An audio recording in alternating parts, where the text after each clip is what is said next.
Hello everyone and welcome to this SQL portfolio project on UK Trainwright. This SQL project is meant for beginners, those who just finished learning SQL and are looking to build a portfolio project on SQL. So if you are ready to up your skill in SQL and at the same time work on a portfolio project, then you need to keep watching this video. So what is this project about? You have just been hired as an analyst by the National Railway, a company that provides business services to passengers train operators in England, Scotland, and Wales. You have been tasked to analyze a mock train ticket data from January to April 2024 and to derive insight from the data. So this project is about analyzing a train ticket data for our clients, and our duty as the analyst is to provide them with actionable insights that will help them in their decision making. So what are you going to learn in this project? In the first part of this portfolio project, you will learn how to create a database in MySQL Workbench and import the table into the database. In the second part of the project, we will carry out data cleaning process to ensure that our data is clean and has no quality issue. The third part of this project will focus on how to create new features. This is also known as feature engineering. Then we will begin to analyze our data in the fourth session in hope to gain insight from the data. Finally, in the fifth section, we will learn how to present and communicate our findings by using a PowerPoint presentation. So we have a lot to learn in this project, and I want you to sit down and enjoy the lessons. So we're in the first section of this video, and our objectives are to download the dataset, create the database, and import our dataset into a table in our database. So we will begin by downloading our dataset. To download the dataset, open your browser and search for Maven Analytics Playground. Maven Analytics Playground. So this will give you a list of results. Click on the first link that says free dataset. Okay, the website has opened. Scroll down and click on page 2. So when you scroll down, you will see the UK Trainwright.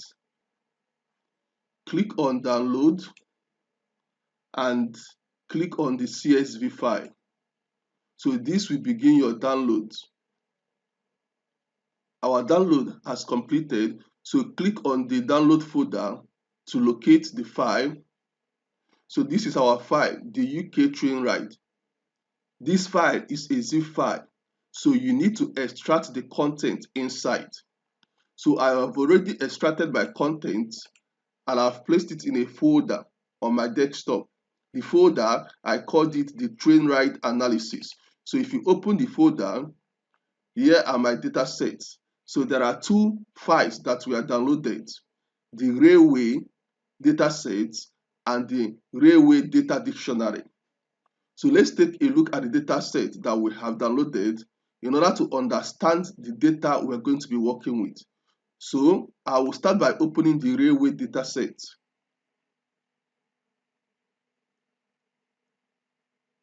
So here is our data set. So let me expand the columns. So these are data sets contain different variables like the transaction ID, the date of purchase, the time of purchase, purchase type, payment method, rail card, ticket class.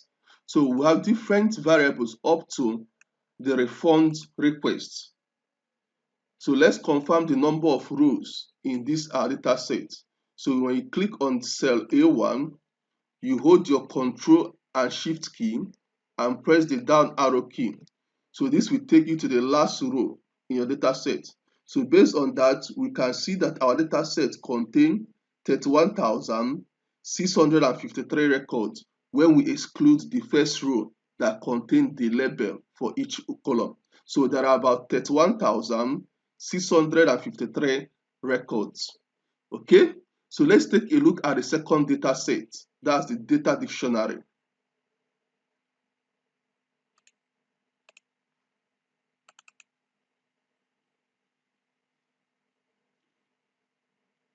Okay, this is the second data set, the data dictionary. So the data dictionary provides us with information about the different fields in our railway data set. So this data dictionary tells us what each field represents. Like the transaction ID tells us that it is a unique identifier for an individual train ticket that has been purchased. So meaning that every ticket that has been purchased must have a unique transaction ID. We also have the date of purchase, which tells us that about the date the ticket was purchased. The time of purchase tells us about the time the ticket was purchased. We have the purchase type, which tells us whether the ticket was purchased online or directly at the train station. We have the method of payment. So there are three methods of payment: the contactless, credit card, or debit card. Then we have whether the passenger has a national rail card or not. So this rail card tells us if the passenger is a holder of a national rail card. Then we have two types of ticket class: the standard and the first class. We have ticket type. So that tells us when the ticket was purchased. Either it was purchased in advance or at least a day prior to the departure, or at the off-peak ticket or at the off-peak time. Okay, we have the price of the ticket. We have the station where the passenger boarded the train, and then we have the arrival station. That's where the passenger exits the train. We have the date the train departed, followed by the time the train departed. Then we have the estimated time of arrival. That is when the time the train was scheduled to arrive at its destination. And then we also have the actual arrival time, which is the time the train actually arrived at its destination. Then we have the journey status, which tells us whether the train was on time or delayed, or whether it was cancelled. And we have the reason for delay or cancellation. That's if the train was delayed or cancelled, what are the reasons for the delay or the cancellation. And finally, we have whether the passenger requested for a refund. That's if the train was delayed or cancelled, then the passenger may either request for a refund or not. So this data dictionary explains each field in our data set, what it's all about. And with that, we can be able to use each field in our analysis in the right way. Now that we have downloaded the data set, the next step is to create our database. So I have my MySQL workbench opened. In our workbench, on the left side of the workbench, we have the schema navigation panel. So here shows us the different database that we already have in this workbench. And on this side, we have our query tab. So here is where we're going to write our SQL syntax. Okay, so we want to create a new database. So to create a new database, we will use the create statement. Create schema. We're going to call the database train ride. So train ride. Okay, so this is our statement. Create schema called the train ride. Schema is also called the database. So by executing this statement, we will be creating our schema called the train ride. So to execute it, we'll click on this icon. Okay, the statement has been executed, and when you take a look at the action output, we can see the statement here, create schema. So we have one row affected. So but when we take a look at the schema's navigation panel, our database has not yet appeared. All we need to do is to click on the refresh icon, and here is our database, the train ride. Then when you click on this train ride database, we can see the objects in this database, the tables, the view, the stored procedure, and the function. And on our table, we have no table yet.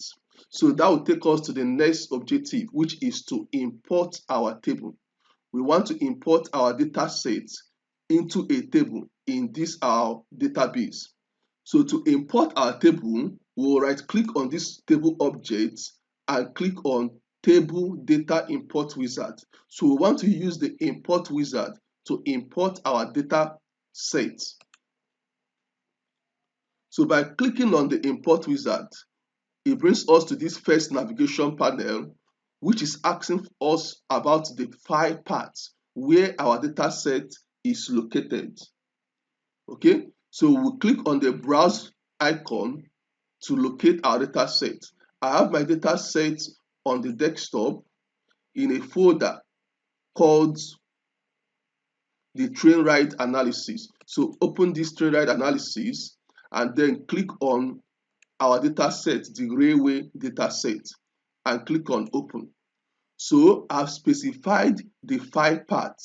The next step is to click on next.